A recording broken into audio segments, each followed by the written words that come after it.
Media बंधुओं, मैं आप लोगों का ध्यान बौद्ध महाबोधि मंदिर गया से संबंधित बोधि गया टेम्पल एक्ट 1949 का अपने देश में व पूरी दुनिया में भी और साथ ही अभी हाल ही में संसद से पास हुए वक्फ विधेयक का भी पूरे देश में हो रहे विरोध को भी लेकर कुछ जरूरी बातों की तरफ दिलाऊं। लेकिन उससे पहले मैं आज से 3 दिन के बाद दिनांक 14 अप्रैल को भारतीय संविधान के मूल निर्माता व दलितों एवं अन्य उपेक्षित वर्गों के मसीहा परम पूज्य बाबा साहब डॉक्टर भीमराव अंबेडकर की जो जयंती है, तो उनको आज एडवांस में ही सबसे पहले मैं अपनी व पार्टी की तरफ से पूरे तय दिल से अपने श्रद्धा सुमन अर्पित करती हूँ, जिन्होंने कदम कदम पर अनेकों कष्ट झेलकर अपनी पूरी जिंदगी इस देश में सदियों से जातिवादी व्यवस्था के शिकार रहे लोगों को आत्मसम्मान व स्वाभिमान की जिंदगी बसर करने के लिए समर्पित की है, जिसके लिए इन्होंने भारतीय संविधान में हर स्तर पर इनको जरूरी कानूनी अधिकार भी दिए हैं। लेकिन दुख की बात यह है कि उनका केंद्र व राज्यों की अब तक रही अधिकांश सरकारों में अभी तक भी इन्हें पूरा लाभ नहीं मिल पा रहा है, जिसकी खास वजह से ही बाबा साहब डॉक्टर भीमराव अंबेडकर के बताए हुए रास्तों पर चलकर मान्यवर श्री कांशीराम जी ने उनके जन्मदिन के शुभ अवसर पर अर्थात दिनांक 14 अप्रैल सन 1984 को बहुजन समाज पार्टी के नाम से राजनीतिक पार्टी का विधिवत गठन किया और फिर इस पार्टी के जरिए ही पूरे देश में इनके अनुयायियों को अपने पैरों पर खड़े करने का निरंतर प्रयास भी जारी रखा और अभी भी है। जबकि पिछले कुछ वर्षों से कांग्रेस, बीजेपी व अन्य जातिवादी पार्टियां खासकर बाबा साहब के जन्मदिन के मौके पर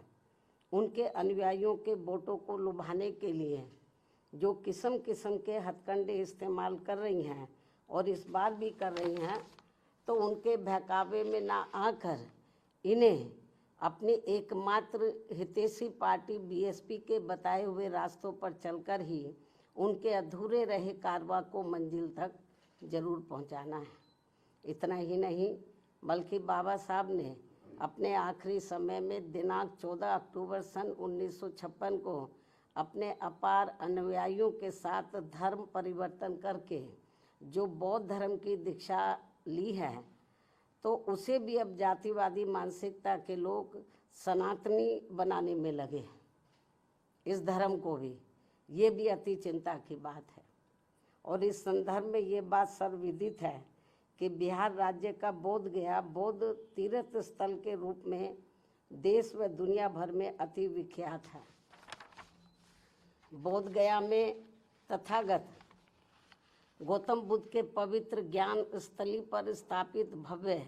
व अति प्राचीन महाबोधि मंदिर में सरकारी व गैर सरकारी स्तर पर गैर बौद्ध धर्म के मानने वाले लोगों के बढ़ते हुए प्रभाव एवं दखल को लेकर पूरे देश व दुनिया भर के बौद्ध भिक्षुओं व बौद्ध अनुयायियों में भारी बेचैनी व आक्रोश व्याप्त है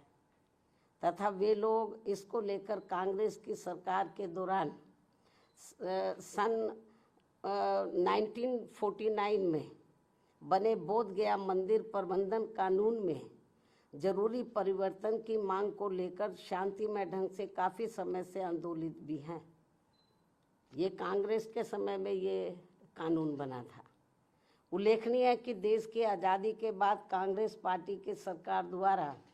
बिहार में बोध गया मंदिर प्रबंधन के संबंध में जो कानून बनाया गया था, तो उसमें जिला अधिकारी की अध्यक्षता में 4 हिंदू व 4 बौद्ध धर्म के मानने वाले लोगों की कमेटी बनाने का प्रावधान किया गया है। जो पहली नज़र में ही अनुचित, अनावश्यक व भेदभावपूर्ण लगता है। और सरकार की इस अनावश्यक दखल अंदाजी की वजह से ही वहाँ महाबोधि मंदिर में पूजा पाठ, देखरेख, संपत्तियों के संरक्षण, उसका रखरखाव व साफ सफाई आदि के साथ ही लाखों तीर्थ यात्रियों की सुख सुविधा आदि को लेकर भी स्थिति लगातार असहज व तनावपूर्ण सी बनी रहने की आम शिकायत है, जिसकी वजह से बौद्ध धर्म के मानने वालों की ये मांग है कि महाबोधि मंदिर की पवित्रता को पूरी तरह से बनाए रखने तथा इसकी सही से देखभाल के लिए ये जरूरी है कि मंदिर में पूजा पाठ, उसकी सुरक्षा व संरक्षण आदि की पूरी जिम्मेवारी बौद्ध भिक्षुओं व बौद्ध धर्म के अनुयायियों को ही सौंपी जाए, जो इनकी ये मांग जायज़ है, जिस पर वर्तमान सरकार को तत्काल उचित ध्यान देना चाहिए। वैसे भी अधिकतर लोगों का यही मानना है कि 1949 में जब मंदिर प्रबंधन के संबंध में कानून बन रहा था तो तभी कांग्रेस पार्टी की केंद्र व बिहार राज्य की सरकार को संविधान के धर्मनिरपेक्षता के सिद्धांतों का सही से अनुपालन करते हुए महाबोधि मंदिर प्रबंधन कानून में किसी गैर बौद्ध धर्म के मानने वाले लोगों को कमेटी का सदस्य बनाने का प्रावधान ही नहीं रखना चाहिए था। ये कांग्रेस की बहुत बड़ी गलती रही है।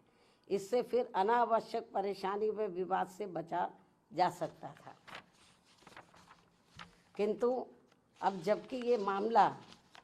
काफ़ी तूल पकड़कर भारी विवाद का रूप धारण कर चुका है, तो ऐसे में केंद्र व बिहार की एनडीए सरकार को इसमें तत्काल आवश्यक सुधार जरूर करना चाहिए, ऐसी बीएसपी की ये पुरजोर मांग है। इस क्रम में नए वक्फ कानून के तहत राज्य वक्फ बोर्डों में जो नॉन मुस्लिम को रखने का नया प्रावधान किया गया है, वह भी प्रथम दृष्टया अनुचित प्रतीत होता है, जिसका मुस्लिम समाज में भारी विरोध भी है। इसी प्रकार के अन्य नए विवादित प्रावधानों के सुधार को भी लेकर